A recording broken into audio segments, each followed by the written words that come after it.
criticism is an attack on you. It's like you're just a slob, or you're never going to learn this. Somebody like you is never going to learn how to do this. That's criticism. Yeah. But feedback would be, I noticed that when you hit the pickleball, you bring your elbow in toward your side. And I wonder what would happen if you let your elbow be on a little bit more of a swivel, or something that's very specific that you could actually do.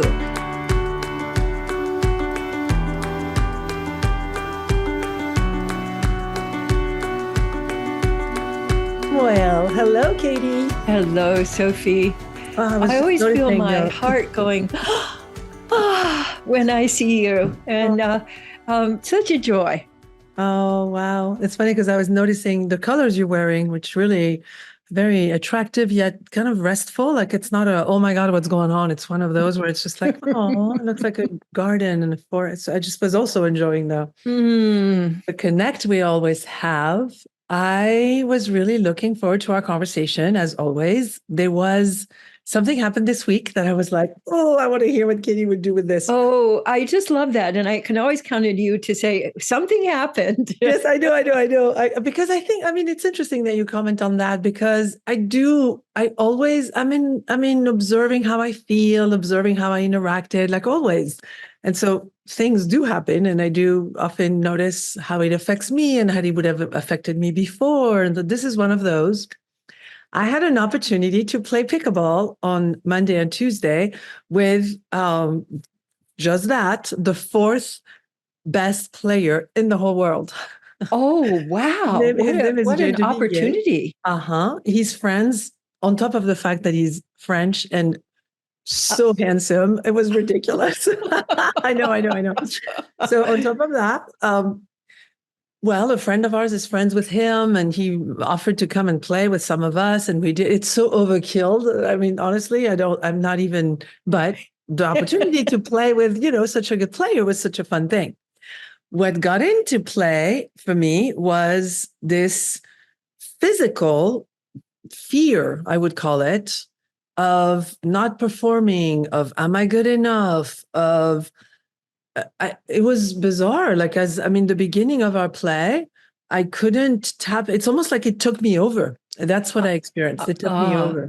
Yes. Well, what it sounds like is that you got into a particular kind of fear that kept you from accessing your flowing with and your responding to what was going on. So it sounds like, did you more feel like you froze up, or were you more disappearing?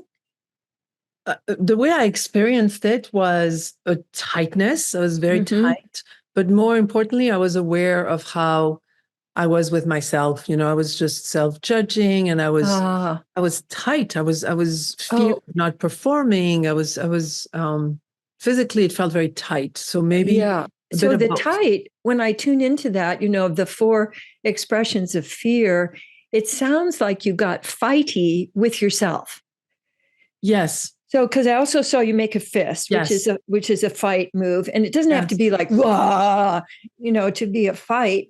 So that sense of judgment is almost always in the fighty realm. Yes. And it's interesting because the fear melter for fight is ooze, and it's very much like if you're, moving around on the court with that kind of fluidity that allows you to be ready for whatever is coming, rather than being caught in the the big, guardian pose. So how does that land? It fits because as we were playing, plus he's so friendly. Like he could not have been. There was nothing. I mean, he's obviously playing with children, right? From his yes. He had just won this weekend. This worldwide whatever. Like he's obviously. And he is so kind. There was almost like my self-judgment had no grip. Like it wasn't met with, some sort of face of like, what am I doing playing with these, yes. He was so reflecting kindness and goodness. And as you were describing, I was moving just because by design, pickleball has you running around. I would say midway, maybe after 15, 20 minutes. So it's still a long time, Yeah, that is a long time. So when that happens to me, or people that I'm working with, that almost always indicates that the original pattern started way back. Yes. And then it gets amplified. But what I'm also hearing that I wanted to mention, because it's so much a part of who you are, is that your openness to learning, that openness to life allows you to move through those, obstacles or blocks or, old stuff that comes up. And the fact that you were able to find some movement in that in just 15 minutes really speaks to your commitment and your recommitment to being open to discovery and rather than holding on to something that keeps you safe. That's really very poignant and very true. I have a very critical base. My mom was a professional golfer, and she would show up to my lesson when I was a child and comment on how I couldn't do this or that. Right. And how you could do it better, and right. And how she could probably do it better. Of course, having done it for so much longer. And I remember being kind of shorter than the clubs themselves, so I know I was pretty little. And me trying really hard. Oh, yes. Yeah. As you were saying that, I was just remembering my equivalent of I started learning to play the piano when I was about 6. Mm-hmm. My grandmother was a concert pianist. Uh-huh. And so she would, stand over me, and comment, even as a little girl, I got, this, kind of a freeze startle. If I would make a mistake, I'd go, and it basically, just kind of poisoned my ability to play, because I was always afraid when I was playing. And so it really wasn't very much fun. And so those old patterns of how people perceive us learning can have a real imprint, a lifelong imprint. Yeah, it's very, I recognize that face you just made, just completely petrified, and how unkind. Like as an adult who's been doing it for so many years, you'd think it wouldn't be that hard to be like, oh, but when you're learning, it's normal to make mistakes, whatever. Like some sort of generous, like, this little person who's really trying. And I definitely did not experience that, Oh, yes. And for all I know, they didn't either. For all we know, your grandmother also had some. Oh, I'm pretty clear about that. Yeah. I know that the kind of being hard on yourself and criticizing yourself, the belief that goes back generations that it's good for you.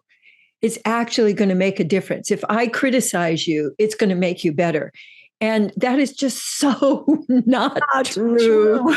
Oh, the criticizing makes people shrink, makes people be afraid, not really open to the possibilities, and stepping out into the unknown.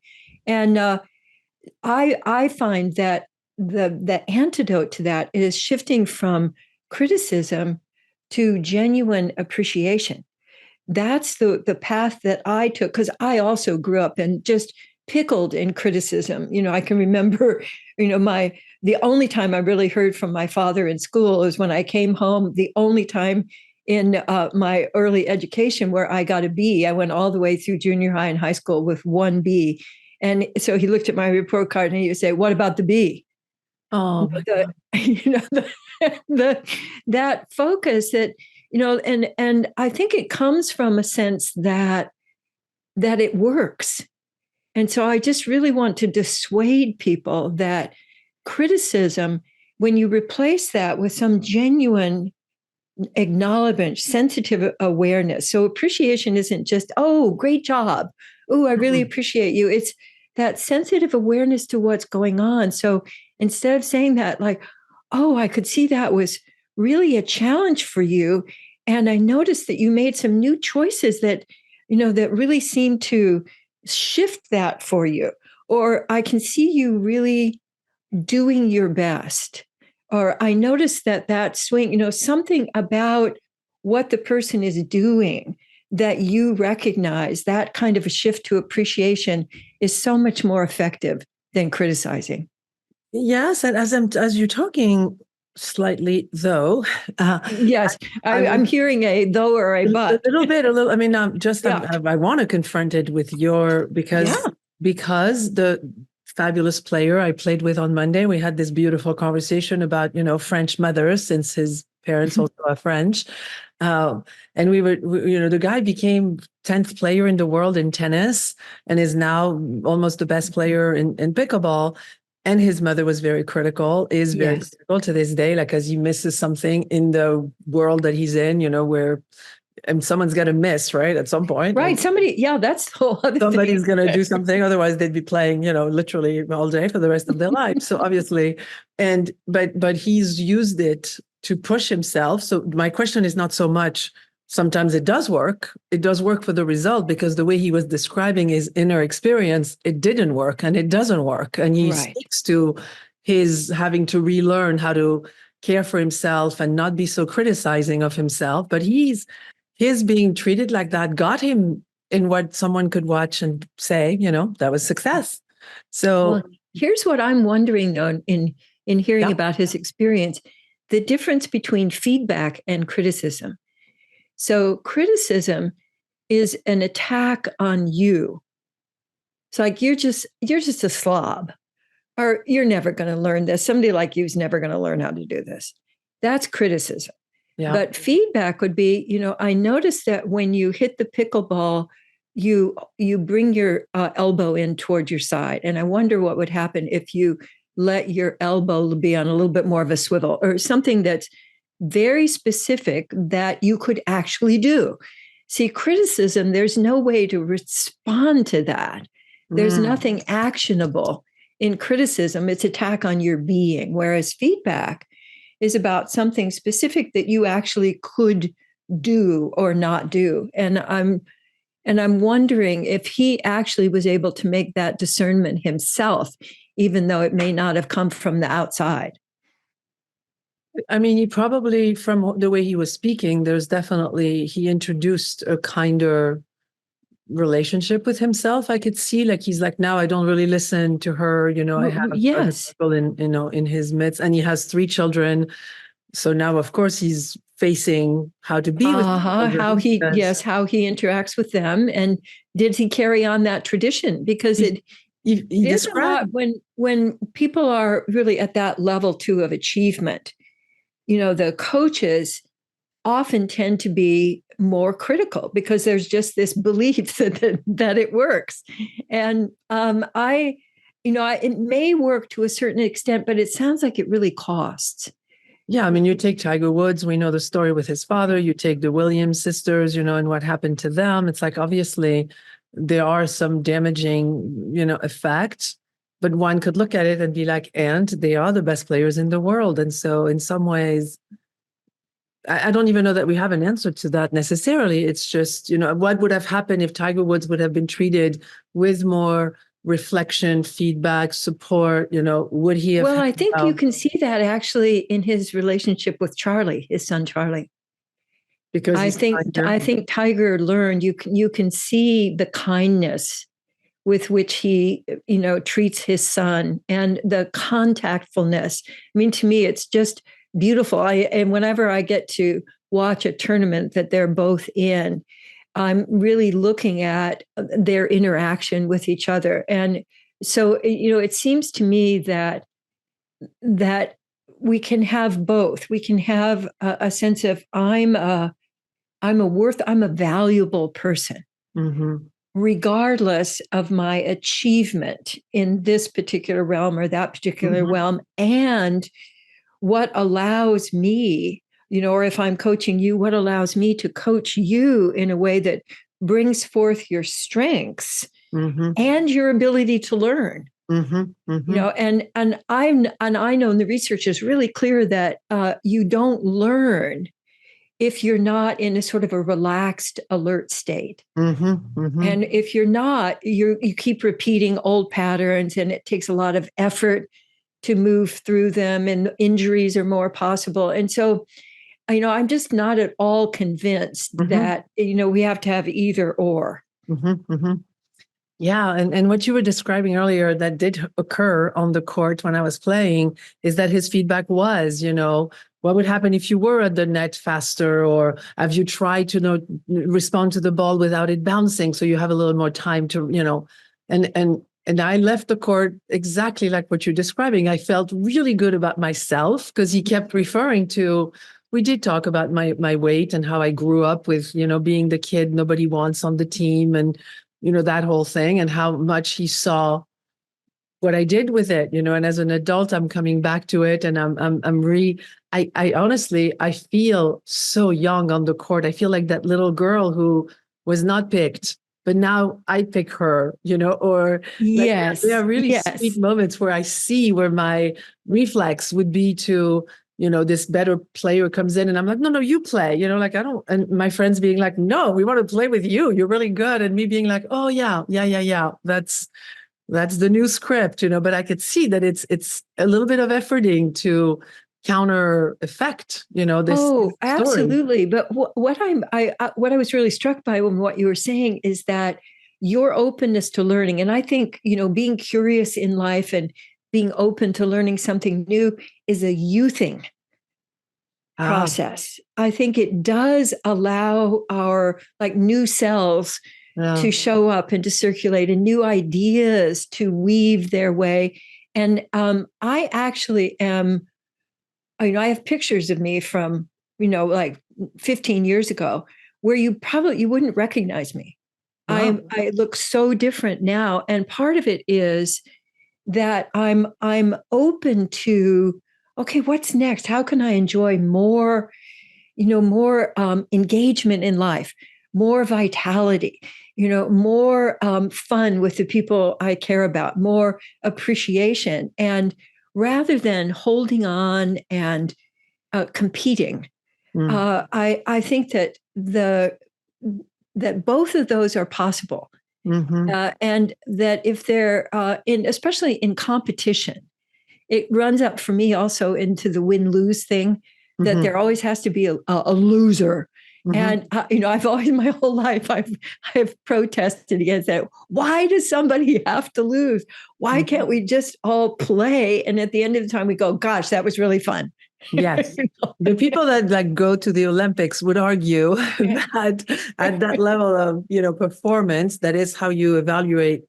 There's something to playing the game to win. I mean, some people, I don't know that they're, I don't know, like what would the Olympics be if there wasn't someone who runs faster than the other guy? Exactly. What would it be? And I say we gotta propose that to them and see what people think about that. That's really funny. You remind me too of a situation when I was pretty young, like maybe early 20s, and I was dating this guy who had a boat, and I get really sick on boat and really scared, on boats. And I was like, I'm gonna brave that. I'm just gonna like, right. and of course, being my personality that you by now know, I didn't just go around the lake. Like we decided to go from France to Corsica, like 3, 4 days, on the Of boat. course. And of course, why not? Might as well not be able to come back. So, and I was really sick and I was in the bottom of the boat the entire time. Mind you, the miracle of seeing these dolphins was worth Oh, and it was worth it all, I'm all of it, sure. all of it. Yeah. But the part that I remember from the conversation, that what you're saying is really calling back, was this guy who was with us, not my guy, the guy that was with us, who was kind of really judgy about how I should push myself and be the one who does the boat, whatever. And I was just like in the bottom, just vomiting my Right, nose, right. And at Rolling some point, around. exactly being completely like, what am I doing here? What am I doing? But doing it, and really Uh-huh. breaking this thing. And I remember asking him, what are you scared of? And he was basically like, oh, horses. I would never go near horses. At the time I was riding a lot and I had a horse. And I was like, that's interesting because I'm on the boat and you're not on the horse. And that was really interesting for me to see that I had Yes. allowed myself to be vulnerable and to see the me that's not competent, as opposed to him who never probably will see himself incompetent that way, but also never will brave, the being on the horse for him, and the Right. fact Being on that the go horse with, and challenging himself, but also having a new experience, a whole yeah, new experience in life of, yes, the horse world and, yeah, and joining with horses and horse consciousness and all of that. So what it brings me back to is appreciating your openness to life. Mm. And to me, that, you're being able to choose that in the face of all of the, the criticism and the, and the demands on you, and all of that.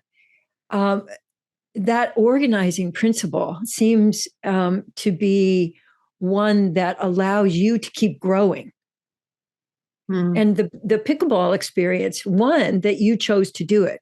Mm-hmm. You chose to step out into the unknown. And so for me, the fear of going toward something new is really different than the fear of retreating and protecting yourself from something that might hurt. Mm-hmm. And your willingness to be in fear Mm-hmm. in the service of opening up to a new experience, Mm-hmm. that I really want to celebrate. Mm-hmm. That you'd be willing to, look awkward or, Yeah. Incompetent. Flat out incompetent. Yeah. Yeah. Do you think that is the end? Do you think it's, so we often talk about fear because it is one of the body of work of yours, of course, but also that is where people end up.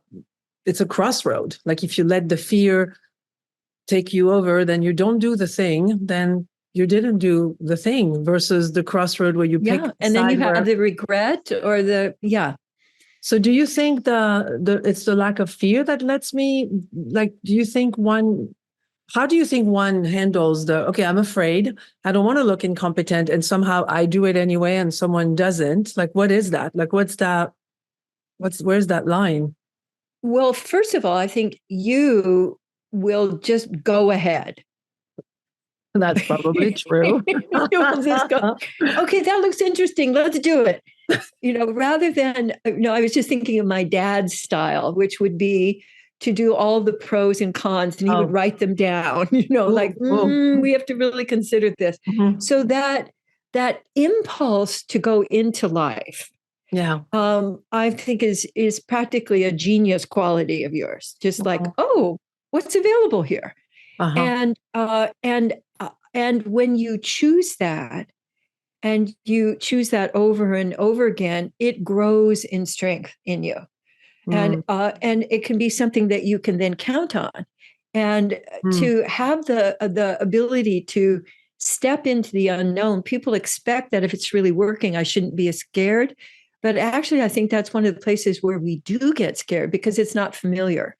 At least in your familiar world, you may not be scared, but you probably also are not joyful or really excited, or, it's a kind of a, don't rock the boat so that you don't get nauseated at your own life. But I think fear, if we befriend it, if I just be with my fear the way that I would be with a friend when they're afraid, that then the energy that is taking up all of the space with fear, that gets liberated so that you can use the fear juice for something else. It's really beautiful. Also, the fact that you just said that I leap into life like that is one of my geniuses. It really strikes me that our friendship for so many years now, and I did know you 15 years ago, and you did look really beautiful, but I could see what you're saying. I could see that you are getting younger. I talk about you all the time with people, and I say, like, both of you are people that look younger and younger as you get older, which is very much a testimony to what you were just saying. But this ability you have, that is one of your geniuses, to reflect back to me through appreciation and seeing things about me that at the time I really didn't see, was my invitation to be like, oh, if she sees me that way, maybe it's there, like almost like I could ride on your horse, that you could Yes. Me. I think that's one of the gifts that we can give to our friends, particularly our friends and colleagues, is seeing and appreciating them. I think really evokes what we call genius, the qualities that are unique to you that seem really easy. One of the mistakes that people make about genius, just like with criticism, is that, everybody should be able to do it. If I'm doing it, it's like no big deal because I'm doing it. and don't realize that when you're in genius, you could just be doing that all day long because it gives you energy. You get more. You love what you're doing, so that time disappears. And I'm imagining that there's something about that you also experience when you're playing pickleball. You know, that quality of participation and full out, and where time disappears. Do you think for those that are looking for their genius, I mean, we often talk to people that come to us a bit like, I don't know what my genius is. How do I find it?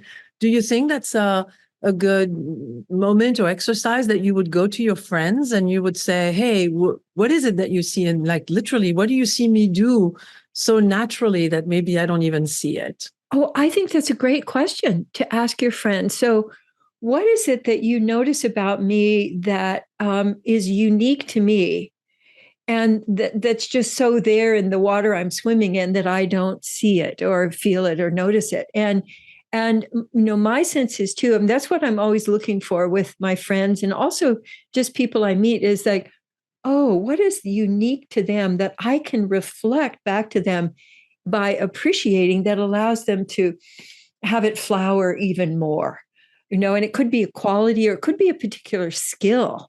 Like one of my friends can really see process. Like we have a big project to do, and she can say, oh, well, this should go first, and then we have to gather over here, and then we have to pause for a little bit while this gets in sync, and then we can move forward. And to me, it's just blah, it's not how you think. No, not how I think, but that kind of sequential thinking was just very natural to her and very easy. And so now she's in charge of one of my projects. So because I see that that's just so easy for her. Yeah. In closing, I would love, is there any other tips or exercises as people are, I think, worldly, I think we're in a bit of a, what am I, where am I going? Is this meaning anything, like in people's careers? I think a lot of thinking is done around, is this the best use of my time? Which I think is a direct tap into, am I in my genius? Am I aligned? Is there other suggestions you have for people to, other than read the book that's right behind you? And I think it's coming out very soon. It's available. Well, that would be a really good thing to do, because it would also give you, because this is designed as a daily kind of meditation on genius and making the big leap in your life. So that's one thing, not to try to, because I think we try to take the whole thing on. And if I, haven't learned it in a week, then I've failed. So to have that just a little bite and then, integrate it, that's one thing. But I think at the heart of that is, what have I always loved to do so that time disappears when I'm doing it? And so you can ask yourself that. That's very valuable. But you could also ask people, like, what do you notice me doing where I seem like, sometimes people will be humming, for example, when they're just so, they're, they're kind of like kids, when they're playing in the sandbox and they're just having such a good time, their whole body starts to celebrate. So you can, and you might not even notice it, that you're doing your humming dance when you're in your genius, but other people will. And I think that's one of the great favors that we can give to people. But the other thing I really appreciate about what you're saying is asking. Asking for feedback is another one of those, what if they don't notice anything? What if I really don't have any genius? That comes up for us. But the courage to say, hey, I'm really curious about, what you notice when I'm doing something I love. And because other people will feel it. They'll feel that quality of more flow and more, that life is more of a dance rather than combat. That's really beautiful. I remember my version of that many years ago when I would call it, I don't feel good about myself version. I had 2 or 3 of my people. I'm actually thinking I did it with you. Maybe I may have been too intimidated when we first met to do it with you, but I would send a text and said something along the lines of like, I don't see why I'm lovable right now. Can you help me why do you, because I would do it with Oh, someone I knew loved me. And so, yeah. and then I remember this one friend of mine, Erin, who really is one of my sisters and definitely different mother, but she wrote this novel. Like she responded, she was like, well, where do I start? And she just went on, and this detail she noticed, which it's not like she was thinking it all along, but the fact that I asked, I got Yes. to hear it and receive from it. And she was so happy to give. I mean, I can see where it's a difficult exercise that someone would be scared of, like, what if I'm not lovable? And what if Oh, oh. it's really hard for you to come up with something. But I guess my Mhm. friends being who they are and juicy and creative and so loving, I kept that text, and just that text was so an ode to me. Oh, yeah, a So real beautiful. treasure for you, and also a Yeah. grounding, a kind of an anchor where you can go, oh, yes, when you forget, because we forget Yeah, that, yeah. that we're lovable. And the Yeah. other thing I wanted to mention here is that you turned toward, Yeah. yeah, you turned toward what you wanted, and you turned toward discovery and opening. And that's something that we can learn to do, Yeah. so that turn toward and get scared, and then Do it anyway. let yourself be scared, and do your fear melters, and that choice to keep turning toward then grows your ability to have life be about discovery, Yeah. and learning and celebration. I love that. Thank Mm. you. Have a good rest of your day, my Katie. Bye. Bye.